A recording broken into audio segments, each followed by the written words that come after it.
Hola, un saludo a todos nuestros hermanos y amigos que están pendientes y en sintonía de Radio El Palmar y que nos están viendo en la fanpage Esperanza Cristiana. Un feliz sábado a todos. Mi nombre es Brandy Méndez y tengo ya 20 años de ministerio pastoral en la Iglesia Adventista. Actualmente estoy como departamental en la Asociación Occidental de Guatemala, desde donde les estamos hablando. Ahora quiero invitarte a tomar tu Biblia y tu cartilla y abrirla en la lección número 10, porque vamos a hacer un emocionante viaje por la historia, por la arqueología y la fe. Iniciemos. Nuestro texto de memoria está en Éxodo 22 y dice: Yo soy Jehová tu Dios que te saqué de la tierra de Egipto. O sea, Dios nos está diciendo en la lección de esta semana: yo te saqué del mundo, te saqué de la incredulidad y del ateísmo. Ahora veamos las preguntas claves de esta semana. Número 1.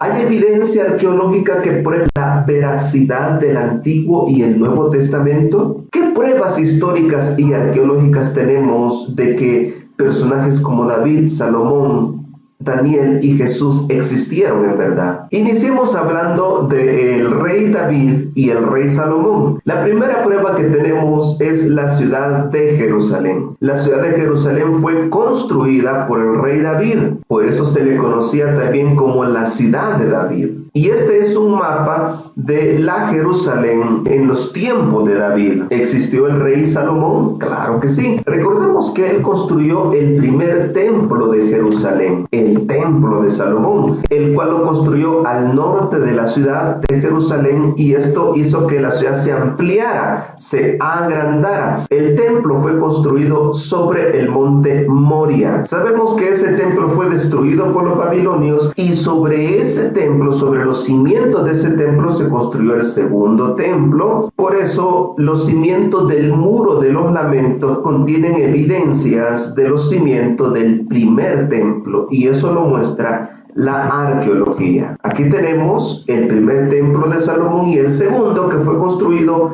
sobre los cimientos y las ruinas del primer templo. Ahora, el muro de los lamentos es considerado sagrado para los judíos y es una pequeña sección del muro occidental de lo que antes fue el templo de Herodes. Veamos esta reconstrucción de la ciudad de Jerusalén del tiempo de Jesús, hecha a computadora, hecha en 3D. Esta nos muestra las diferentes partes de la ciudad. Vemos aquí el palacio de Herodes y lo que eran todas las casas que habían en la ciudad de Jerusalén, y allá pues se ve el templo de Jerusalén, el cual estaba, como sabemos, en dirección de donde sale el sol. Ahí en esa dirección estaba el templo. Tuve la oportunidad de viajar a Jerusalén y tomar esta foto del muro de los lamentos, y tuve la oportunidad de visitarlo en un día sábado. Esta es evidencia de que en verdad existió tanto el primero como el segundo templo de Jerusalén, y por lo tanto existieron David y Salomón. También tuve la oportunidad de visitar el Museo de Israel, donde hay una copia del rollo de Isaías encontrado en las cuevas de Qumran en el Mar Muerto. Ahí en el Museo de Israel tienen una maqueta a escala de lo que fue la antigua ciudad de Jerusalén, como podemos ver en estas fotos. En esta foto estamos señalando la sección de lo que es ahora el muro de los lamentos. Acerquémonos un poco más. Esta parte es la parte de abajo, es lo que es ahora el famoso muro de los lamentos. ¿Existió el rey David? Tuve la oportunidad también de visitar la tumba de David. Ustedes pueden ver ahí la inscripción King David, el rey David. Cuando usted entra a través de esta puerta, llega a la sección donde está la tumba de David. Es una sección considerada porque David es visto como una especie de Mesías. Hay un rey David y hay un David mesiánico. Ahí ustedes pueden ver a un judío ortodoxo orando frente a la tumba. Eso me sorprendió a mí de manera personal, porque los judíos ortodoxos son muy religiosos. ¿Cómo es posible que un judío ortodoxo esté orando frente a un muerto, verdad? Porque ellos, como les dije, ven a David como una especie de Mesías. Hay un rey David y hay un David mesiánico. Por eso para ellos es muy importante y sagrado el rey David. Así que esta es una evidencia de que en verdad existió David. Otro punto interesante es lo que dice primero de Samuel capítulo 17 verso 1 al 3. Aquí se habla de una batalla entre el ejército de Israel y el ejército filisteo. El ejército de Israel comandado por el rey Saúl y los filisteos liderados de alguna manera por el gigante Goliat, quien desafiaba a los israelitas. El texto dice que los filisteos se reunieron entre Soco y Azeca y los israelitas en el valle de Ela. Como podemos ver en el mapa, ahí están marcados donde se reunieron estos ejércitos. ¿Qué es lo que se encontró ahí? Bueno, se encontró lo que se llama Kirbet Keiafa, lo que es una fortaleza llamada también la fortaleza de Ela. Kiryat Keiafa puede significar un lugar con vista amplia porque está sobre una colina, como se puede ver acá, y desde ahí pues se miraba todo el valle y los demás, las demás colinas. O sea, si un ejército se acercaba, desde ahí se podía ver. Por esa razón fue construido ahí una ciudad fortaleza llamada hoy día Kirbet Keiafa. Las recientes excavaciones revelaron una ciudad fortificada de la época de Saúl y David que se estableció en el valle de Ela. Se encontraron en esas excavaciones dos puertas. Como la mayoría de las ciudades del antiguo Israel tenían una sola puerta, esta característica ayuda a identificar el sitio como Saharaim también, ¿verdad? Mencionado en 1 de Samuel 17:52, que en hebreo significa dos puertas. Ustedes pueden ver aquí en esta otra foto que frente a Kirbet Keiafa está Soco, ¿verdad? O sea, no hay duda de que esa fortaleza es la que se menciona en 1 de Samuel 17. Otro dato interesante es el hallazgo de la inscripción de Esbaal. Entre 2008 y 2013 se encontraron dos inscripciones que muchos creen que representan la escritura hebrea más antigua que se haya descubierto. La segunda inscripción menciona el nombre de Esbaal, el nombre de uno de los hijos de Saúl. Tenemos también la estela de Dan. En 1993, las excavaciones en la ciudad norteña de Tel Dan descubrieron una monumental inscripción escrita por el rey Hazael de Damasco, quien registra su victoria sobre el rey de Israel y el rey de la casa de David.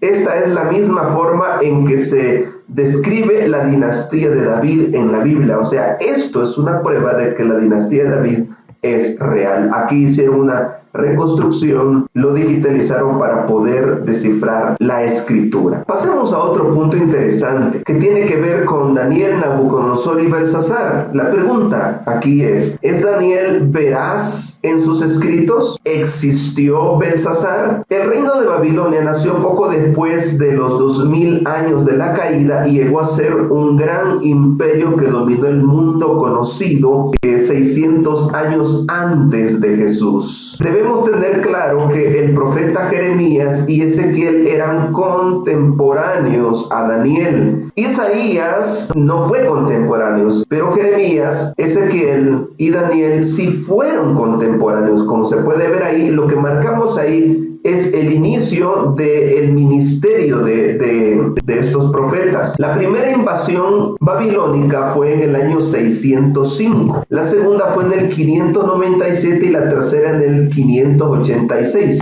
Podríamos decir que prácticamente Jeremías vivió las tres invasiones, lo cual hace muy interesante el siguiente hallazgo. Jeremías 39:3 dice: entraron todos los jefes del rey de Babilonia y acamparon a la puerta del medio, Nergal-Sarecer, Sangar-Nebo, Sarsequín, jefe de los eunucos, Nergal-Sarecer, alto funcionario y todos los demás jefes de Babilonia. ¿Por qué es importante esta mención? En julio de 2007, un académico de la Universidad de Viena estaba trabajando en un proyecto con el Museo Británico, cuando encontró una tablilla de la época de Nabucodonosor, rey de Babilonia. En la tablilla encontró el nombre Sarsequim, el nombre de un funcionario babilónico mencionado en este texto, lo que prueba la veracidad de ese escrito y de la conquista de Babilonia. ¿Cómo era la antigua Babilonia?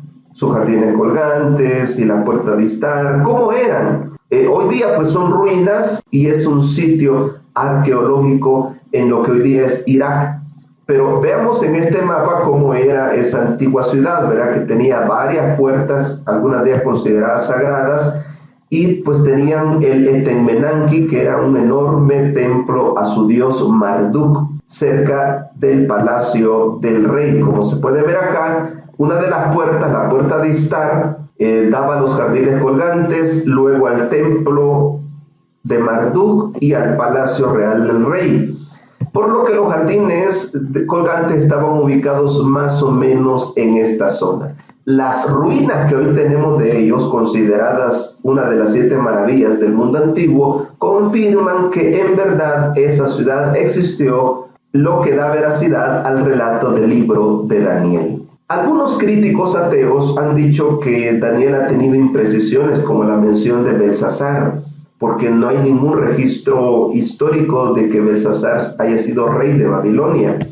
Y es verdad, no fue rey, fue virrey o corregente. ¿Por qué razón? Veamos esta línea del tiempo. Aquí tenemos a Nabopolassar, padre de Nabucodonosor, que murió en el año 605 a los 53 años. Y de ahí, pues, Nabucodonosor tomó el reino, llegó a ser el rey, y reinó ahí hasta el año 562, cuando murió a los 68 años. Su esposa fue Amitis. Nabucodonosor tuvo con Amitis 3 hijos: Evil-Merodach, Eama-Esarusur y Nitocris, quien se casó con Neriglisar. Cuando Nabucodonosor murió, lo sucedió su hijo Evil-Merodach, quien reinó solamente 2 años porque fue asesinado por su cuñado Neriglisur. Neriglisur tuvo 2 hijos con Nitocris, Labashi-Marduk y Belsasar. Labashi-Marduk reinó solo 3 meses porque fue asesinado por Nabonido, quien se casó con Nitocris y adoptó como hijo a Belsasar, a quien puso como corregente, como segundo al mando en el reino. Ambos fueron muertos por Darío el Medo. Y hablando de eso, tenemos otra evidencia: el cilindro de Ciro, que confirma lo que Daniel 5 menciona sobre la caída de Babilonia. En el cilindro de Ciro se describe la conquista de los medo-persas sobre Babilonia. Detalla cómo desviaron el caudal del río Éufrates y entraron en la ciudad, la cual tomaron sin mayor resistencia.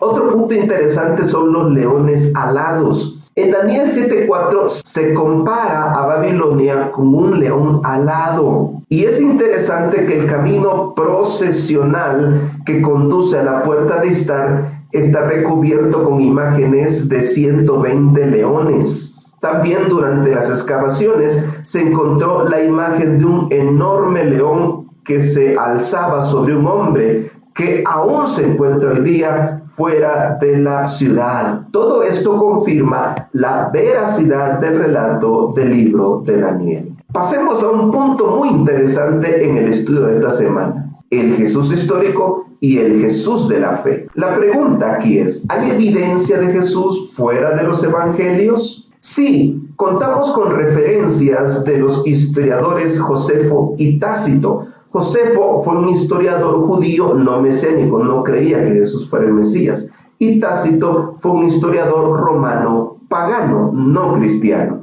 ¿Qué dijeron ellos acerca de Jesús? En el caso de Josefo, él en su libro Antigüedades dijo lo siguiente: convocó a una reunión el Sanedrín y trajo ante él a un hombre llamado Santiago, el hermano de Jesús, llamado el Cristo. y a otros más. Los acusó de haber transgredido la ley y los entregó para ser apedreados. ¿Fue preciso Josefo en sus escritos? Claro que sí. Por ejemplo, cuando Josefo habla de la conquista de Masada, da datos muy interesantes y veraces comprobados por la arqueología. Masada era un fuerte casi invencible que estaba sobre esta colina. Muchos judíos huyeron de Jerusalén y se refugiaron en Masada. Los romanos los persiguieron y asediaron Masada hasta que la hicieron caer. Hoy día hay ruinas en ese lugar que han sido bastante estudiadas por la arqueología. Los datos que dio Josefo acerca de la caída de Jerusalén y de la conquista de Masada son comprobados por la arqueología. Por lo tanto, la mención que Josefo hace de Jesús es sumamente importante. Tácito registró lo que pudiera ser la referencia más importante a Jesús fuera del Nuevo Testamento, alrededor del año 115. Menciona en forma explícita que Nerón persiguió a los cristianos como chivos expiatorios para desviar las sospechas de sí mismo por el gran incendio que devastó a Roma en el año 64. Veamos lo que escribió. Nerón le echó la culpa e infligió las torturas más agudas a una clase odiada por sus abominaciones, llamada cristianos por el populacho. Cristo, de quien deriva el origen del nombre, sufrió el castigo máximo durante el reino de Tiberio de mano de uno de nuestros procuradores, llamado Poncio Pilato, y una superstición muy dañina, habiéndose controlado por el momento de esta manera, resurgió no solo en Judea, la primera fuente del mal, sino incluso en Roma. Veamos otro dato muy interesante que da evidencia de que Jesús fue un personaje real. Plinio el Joven. Este fue otro romano que también hizo referencia al cristianismo en sus escritos. Él, como gobernador de la provincia de Bitinia y como fiel defensor del culto al emperador, persiguió a los cristianos. Vean lo que escribió. Les he preguntado si son cristianos, y si lo admiten, repito la pregunta una segunda y una tercera vez con la advertencia del castigo que les espera. Si persisten, ordeno que sean llevados para su ejecución. Estoy convencido de que su terquedad y su obstinación inconmovible no debe quedar sin castigo. También declararon que la suma de su culpa o error no llega a más que esto. Se habían reunido en forma regular antes del amanecer en un día fijado para cantar versos en forma alternada entre sí en honor de Cristo como a un Dios, y también que se habían comprometido con juramento, no con fines delictivos, sino para abstenerse del hurto, del robo, del adulterio. Esto dijo Plinio el Joven. Muy interesante cuando él dice que los cristianos se reunían en un día fijado. ¿Qué día creen que era? Era el día sábado, el día del Señor Jesús. Otro dato interesante es el día oscuro. Hay evidencia secular del día oscuro mencionado en Mateo 27:45. Bueno, se le llama día oscuro, pero en realidad fueron como 3 horas que hubo oscuridad de la hora sexta a la hora novena, o sea, de las 12 del mediodía a las 3 de la tarde. Y sí tenemos una mención de él que se había perdido en la historia. Esta mención la escribió el historiador Talo, y aunque la obra de Talo se ha perdido, fue citada por Julio Africano alrededor del año 221 después de Cristo y hace referencia a la oscuridad que menciona los evangelios. Este fenómeno evidentemente fue visible en Roma, Atenas y otras ciudades mediterráneas. Según Tertuliano, fue un evento mundial o cósmico. Flegio, un autor griego de Caria que escribía una cronología poco después del año 137 después de Cristo, informó que en el 4º año de la 12ª Olimpiada, es decir, el año 33 después de Cristo, ocurrió el mayor eclipse de sol y que se hizo de noche a la hora sexta del día, de modo que incluso las estrellas aparecieron en el cielo. Hubo también un gran terremoto, como lo menciona Mateo 27:51 en Bitinia, y muchas cosas fueron volcadas en Nicea. Estas son evidencias de la veracidad del relato bíblico y también de la veracidad de nuestro Señor Jesucristo como un personaje real. También hay referencias, aunque pocas, en escritos judíos no mesiánicos acerca de Jesús. Por ejemplo, el Talmud es una obra que recoge principalmente las discusiones rabínicas sobre leyes judías, tradiciones, costumbres, narraciones y dichos, parábolas, historias y leyendas. Y existen dos versiones conocidas del Talmud: el Talmud de Jerusalén y el Talmud babilónico. Y aunque hay pocos pasajes en el Talmud que mencionan a Jesús, en los que es mencionado lo llaman un falso Mesías que practicaba la magia y que fue condenado a muerte. También repiten el rumor de que Jesús nació de un soldado romano y María, dado a entender que hubo algo fuera de lo común en su nacimiento. Los judíos no mesiánicos, sus escritos buscaban desprestigiar a Cristo Jesús. La tradición judía, que tiene que ver con la Mishnah es una compilación exegética que recoge y consolida la tradición oral judía. Quien hizo esta compilación o quien finalizó esta compilación fue el rabino Yehuda Hanashi a finales del siglo II. La Mishnah y la tradición apoyan la afirmación de los evangelios de que Jesús era un sanador y obrador de milagros, aunque le atribuyen su poder a la brujería. Ellos también eran judíos no mesiánicos. Tenemos también lo que dicen los targúmenes en relación al Logos de Juan. Los judíos no pronunciaban el nombre de Dios, sino que se referían a él como la palabra de Dios. ¿Quién es Jehová en los targúmenes? Es la palabra de Dios. Esto era así en los tiempos de Juan. En arameo, Menra significa la palabra de Dios. Entonces Juan hace referencia a esa Menra usando la palabra logos. Al usar esta expresión, estaba diciendo que Jesús es el Jehová del Antiguo Testamento a los judíos. La Menra es el logos.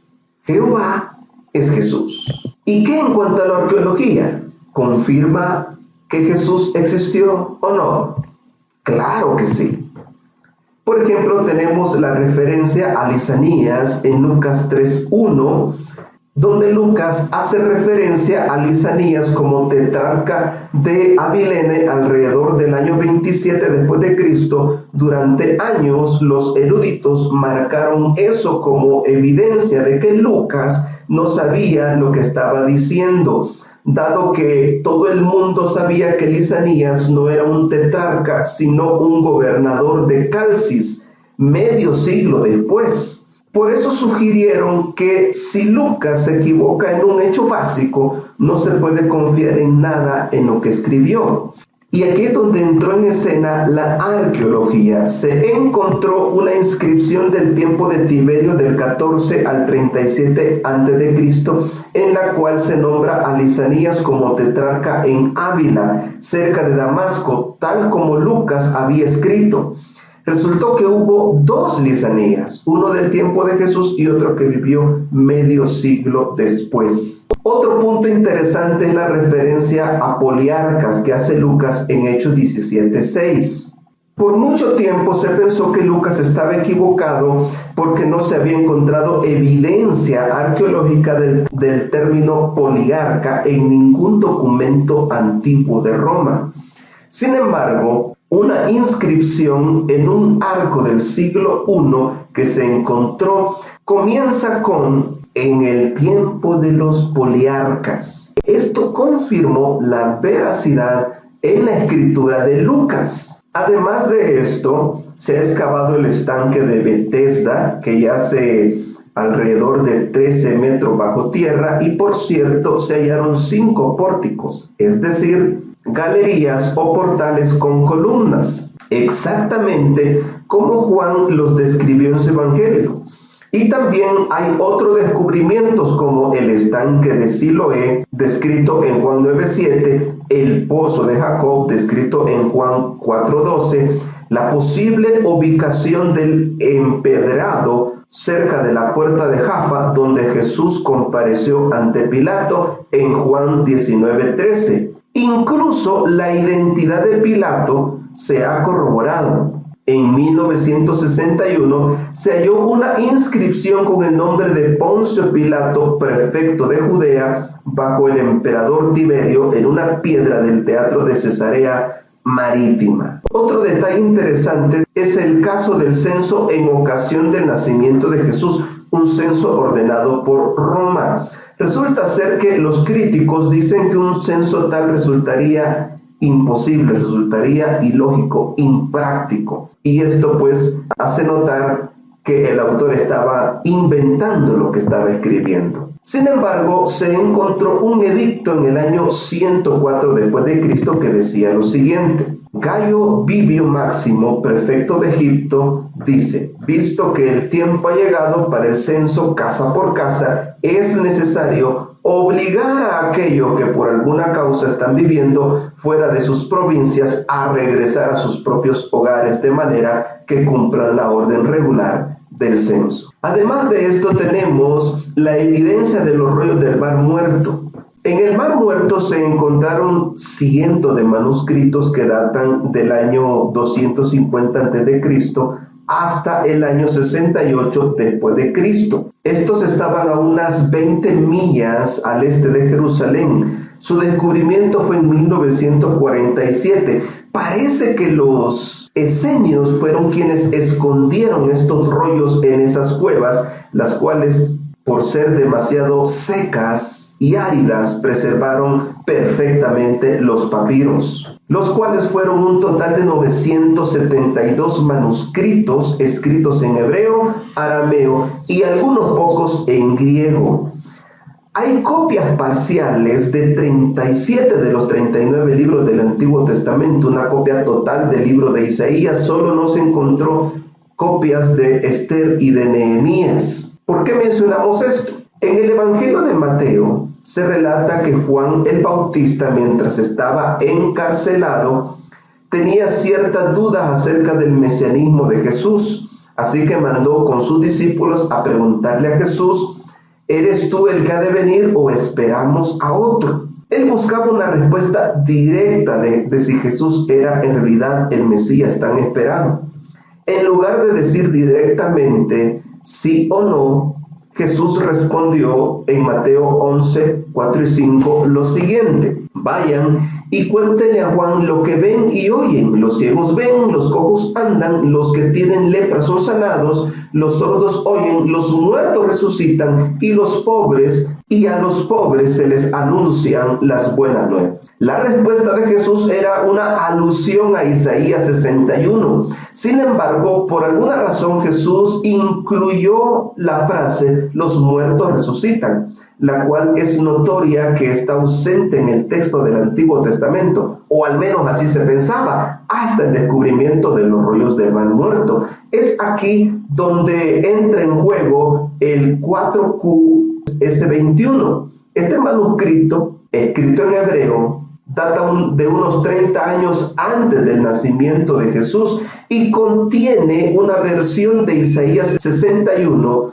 donde incluye los muertos resucitan, tal como Jesús lo dijo. Por lo que 4QS21 deja en claro que la apelación de Jesús a Isaías 61 es verdaderamente mesiánica. En esencia, Jesús le está diciendo a Juan a través de sus mensajeros que están sucediendo hechos mesiánicos. Por lo tanto, eso responde a la pregunta de Juan. En otras palabras, Jesús le estaba diciendo: sí, yo soy el cumplimiento de Isaías 61. Sí, yo soy el Mesías. Es importante mencionar que algunos teólogos y ateos hacen una diferencia entre el Jesús histórico y el Jesús de la fe. Ellos afirman que el Jesús de Juan es diferente al Jesús de los evangelios. Ellos creen que debido a la tradición oral se fue mitologizando al Jesús histórico y se fue creando al Jesús de la fe. Por eso muchos teólogos y escépticos rechazan el Evangelio de Juan por considerarlo mitológico. Uno de esos teólogos fue Rudolf Pullman, quien enseñaba que había que desmitologizar a la Biblia. Por lo tanto, decían que Juan no escribió este Evangelio y lo fechaban tardíamente entre el 150 y el 200 después de Cristo. Es aquí donde aparece la porción pequeña de un papiro que derribó todos esos argumentos. Por lo tanto, no fue la teología la que rescató este evangelio de manos de los escépticos, sino la arqueología. El fragmento de papiro P52 fue el primer gran descubrimiento, pues este papiro tiene escrito Juan 17, 31 al 33 en un lado y 37 y 38 del otro lado. Este fragmento pequeño de 9 por 6 centímetros y la fecha de la cual fue datado este papiro es del año 125 antes de Cristo. O sea, si este evangelio ya estaba circulando en Egipto, eso significa que fue escrito mucho tiempo antes, por lo menos a finales del primer siglo. Por eso este papiro comprueba la paternidad literaria de Juan como el autor y la veracidad de su escrito. Pero no solo eso, los códices de Nag Hammadi encontrados en 1945 en Egipto fueron 13 códices de pergaminos escritos en copto, una antigua lengua egipcia. Estos códices tienen 49 tratados gnósticos. Este fue el primer descubrimiento de documentos gnósticos antiguos. ¿Qué significa esto? Como estos códices fueron escritos gnósticos, demostraron que el gnosticismo vino después del cristianismo y por lo tanto es una herejía del mismo. O sea, el uso del lenguaje de Juan, de la luz, del logos y otros eran en esencia judíos y no gnósticos, pues los gnósticos surgieron después del Evangelio de Juan. Y como último punto queremos mencionar que en 1990 se descubrió una tumba familiar al sur de Jerusalén que contenía 12 osarios o cajas de huesos. Las monedas y la cerámica de la tumba datan de alrededor de mediados del siglo I después de Cristo. El más adornado de los osarios con múltiples grupos de huesos contiene el nombre de José, hijo de Caifás. Muchos eruditos creen que esta fue la tumba y la caja de huesos de Caifás, el sumo sacerdote que participó en forma tan directa en la muerte de Jesús, lo que comprueba la veracidad de que Jesús fue una persona real y de la veracidad del dato de los evangelios. Aquí podemos ver un croquis de cómo estaban ubicadas los osarios en esa tumba familiar. En conclusión, quiero citar Mateo 16:13, que dice: al llegar Jesús a la región de Cesarea de Filipos, preguntó a sus discípulos diciendo: ¿quién dicen los hombres que es el Hijo del Hombre? Esto Jesús lo dijo cuando estaba en Filipos, al norte de Galilea, cerca del monte Hermón, en los altos del Golán. Ahí estaba Jesús cuando hizo esta pregunta: ¿quién dice la gente que es el Hijo del Hombre? Ahora te pregunto a ti, ¿quién es Jesús para ti? ¿Es historia o es real? ¿Es solo humano o es también divino? ¿Quién es Jesús para ti hoy? Espero que sea tu Salvador, abogado y Rey pronto a venir. Espero que este estudio haya fortalecido tu fe en la veracidad de la palabra de Dios, porque para este tiempo del fin la Biblia es nuestra única salvaguarda. Por lo tanto, te invito a seguir estudiando tu Biblia y tu cartilla de escuela sabática. Que Dios te bendiga.